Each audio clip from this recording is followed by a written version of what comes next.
5:30 గంటలకు కరీంనగర్ 2వ పట్టణ పోలీస్ స్టేషన్లో ఒక ఎఫ్ఐఆర్ అయింది. ఆ ఎఫ్ఐఆర్లో ఇదే సాయి భగీరథ్ గారు, ఆ ఎఫ్ఐఆర్లో ఈ సాయి భగీరథ్ ఒక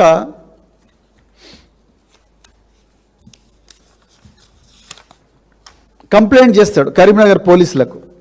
ఈయన కంప్లైంట్లోని ఆ కరీంనగర్లో సాయి భగీరథ్ ఇచ్చిన కంప్లైంట్లో కరీంనగర్ 2 టౌన్ పోలీస్ స్టేషన్లో 308, 351, 61 అనే బిఎన్ఎస్ సెక్షన్ల కింద, అంటే ఒకనాటి ఐపీఎస్ సెక్షన్లు, ఈ బిఎన్ఎస్ సెక్షన్ల కింద కేసు రిజిస్టర్ అయింది. ఈ సాయి భగీరథ్ గారు ఏమంటారా అంటే, ఇందులో ఆయన ఆ మహిళ పేరు రాసిండ్రు, కానీ నేను చెప్పను, ఎందుకంటే ఇది ధర్మం కాదు, ఇది చట్ట ప్రకారం కూడా కరెక్ట్ కాదు. సో ఈయన ఏమంటాడంటే, నాకు ఒక అమ్మాయి, ఆ అమ్మాయి పేరు ఇక్కడ ఉంది కానీ నేను చెప్పను. సో ఆ అమ్మాయితో కామన్ ఫ్రెండ్షిప్ ఉంది. ఈమె నన్ను రకరకాల ఫ్యామిలీ ఫంక్షన్స్కు, ఫ్రెండ్స్ సరదాగా చేసుకునే పార్టీలకు, ఇంకా అదేవిధంగా రకరకాల పుణ్యక్షేత్రాలకు ఈమెతో పాటు మేము పోయినాం. పోయిన తర్వాత డీటెయిల్గా చెప్తా, కొంచెం ఇది లాంగ్, దయచేసి అందరు కూడా ఓపిక పట్టాలి.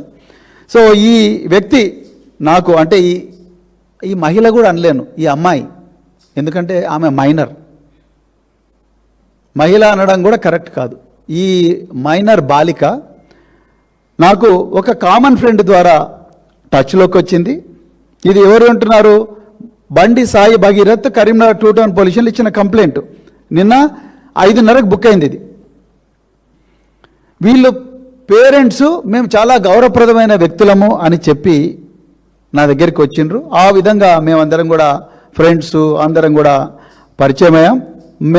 మేమందరం కూడా developed friend relationships with me and my group of friends. అంటే వాళ్ళ పేరెంట్స్, మా ఫ్రెండ్స్ అందరం కలిసి మంచిగానే దోస్తాన్లో బతికినాం. అయితే ఈ స్నేహం ముసుగున ఈ అమ్మాయి వాళ్ళు నన్ను కొన్ని ఫ్యామిలీ ఫంక్షన్స్కు, కొన్ని గ్రూప్ గ్యాదరింగ్స్కు, కొన్ని స్పిరిచువల్ లొకేషన్స్. ఎలాంటివి స్పిరిచువల్ లొకేషన్స్ అంటే విజయవాడ అమ్మవారి టెంపుల్, కనకదుర్గమ్మ టెంపుల్, అదేవిధంగా అరుణాచలం టెంపుల్, తిరుమల టెంపుల్ కూడా మేము మా ఫ్రెండ్స్ కొంతమందిని కలిసి ఈ అమ్మాయితో పోయినాం. కొన్ని రోజులు అయిన తర్వాత వీళ్ళ ప్రవర్తనలో మార్పు వచ్చింది. ఎవరి ప్రవర్తనలో? ఈ అమ్మాయి ప్రవర్తనలో మార్పు వచ్చింది. వీళ్ళ పేరెంట్స్ ఒకరోజు నన్ను కాల్ చేసిండ్రు.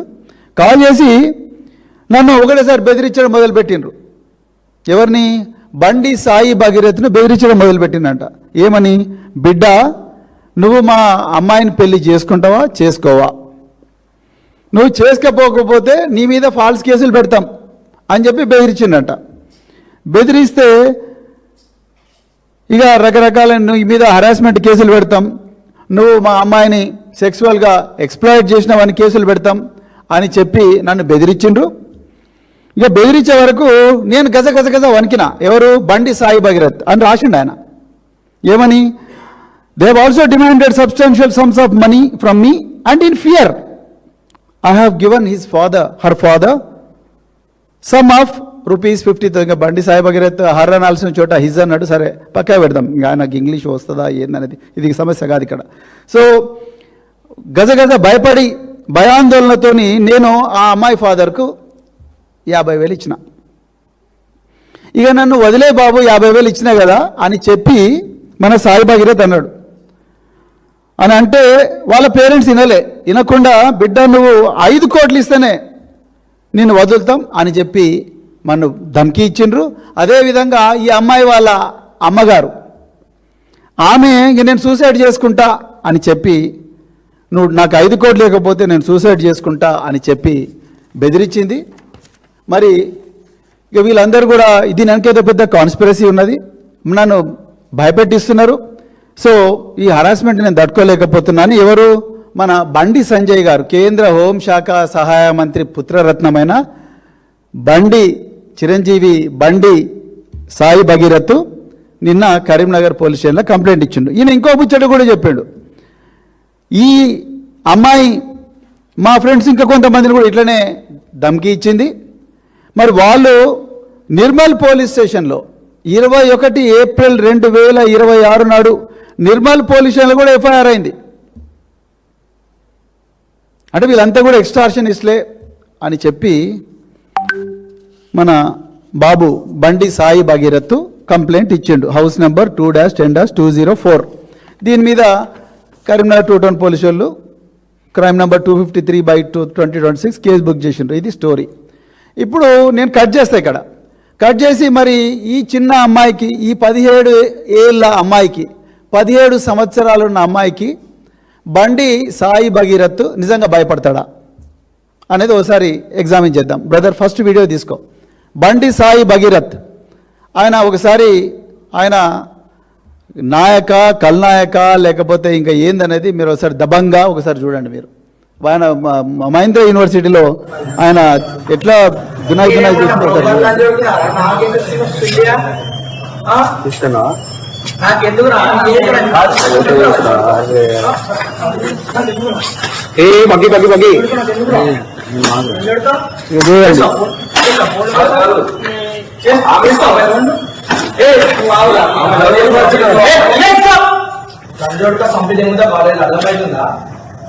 మినిస్టర్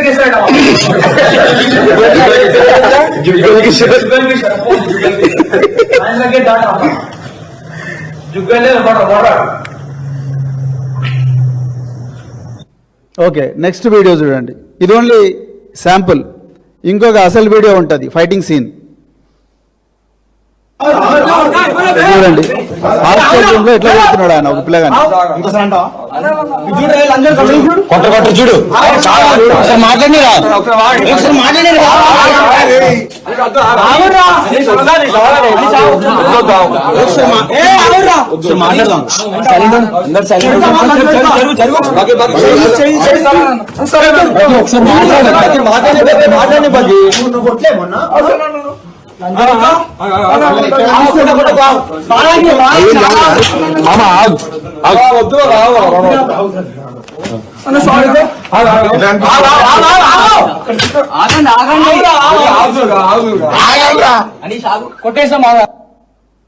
ఇది బండి సాయి భగీరథ్ యొక్క శాంపుల్ వీడియో.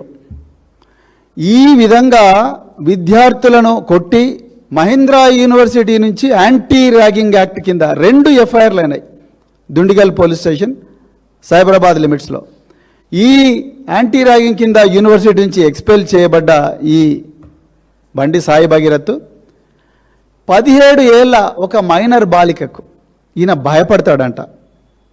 మరి చెవిలో ఎవరు పూలు పెడుతున్నారో మరి కమలనాథులు మీరే చెప్పాలి.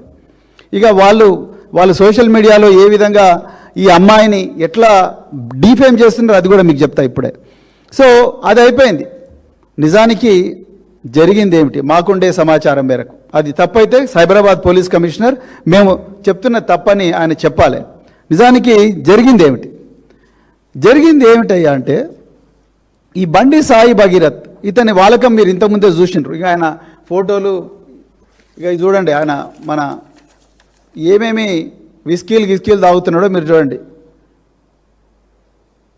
కేంద్ర హోంశాఖ మంత్రి తనయుడైన బండి Sai Bhagirath, Chiranjeevi Bandi Sai Bhagirath Dewar's, Budweiser, Red Bull, vodka, White Label 90 ml కాదు ఇది, వైట్ లేబుల్, ఇంకా రకరకాల మద్యాలు తాగుతూ ఫోటో. ఇంకా ఘోరమైన ఫోటోలు ఉన్నాయి, అవి నేను చూపించదలుచుకోలేదు. అది అవసరం లేదు, ఇప్పుడు అవసరం లేదు. ఇక్కడ ఒక వ్యక్తి పర్సనాలిటీని దెబ్బతీసే కార్యక్రమం కానీ అలాంటి వ్యక్తిత్వం అది కాదు. ఇంకా మిగతా ఫోటోలు బాగాలేవు, వద్దు, అవసరం లేదు. సో ఇలాంటి పరిస్థితి మరి ఉన్న ఈ బాలుడు కాదు, ఈ యువకుడు జరిగింది ఏందా అంటే, ఒక కామన్ ఫ్రెండ్ ద్వారా ఈ చిన్న అమ్మాయి పరిచయం అయింది. వీళ్ళు అనుకుంటున్నట్టుగా, వీళ్ళ మీద నిందేస్తున్నట్టుగా 50,000 రూపాయలు ఎక్స్టార్షన్ చేసి బతికే కుటుంబం వీళ్ళది కాదు. వీళ్ళమ్మ, ఈ అమ్మాయి వాళ్ళమ్మ నిన్న పేట్ బషీరాబాద్ పోలీస్ స్టేషన్కు ఫార్చునర్ కారులో వచ్చింది. వీళ్ళ తండ్రికి కూడా ఒక బెంచ్ కారు ఉన్నది. వీళ్ళందరూ కూడా, ఈ అమ్మాయి కుటుంబం కూడా పేద కుటుంబం కాదు, బాగా డబ్బున్న కుటుంబం నుంచి వచ్చింది. తల్లికో కారు ఉంది, తండ్రికో కారు ఉంది.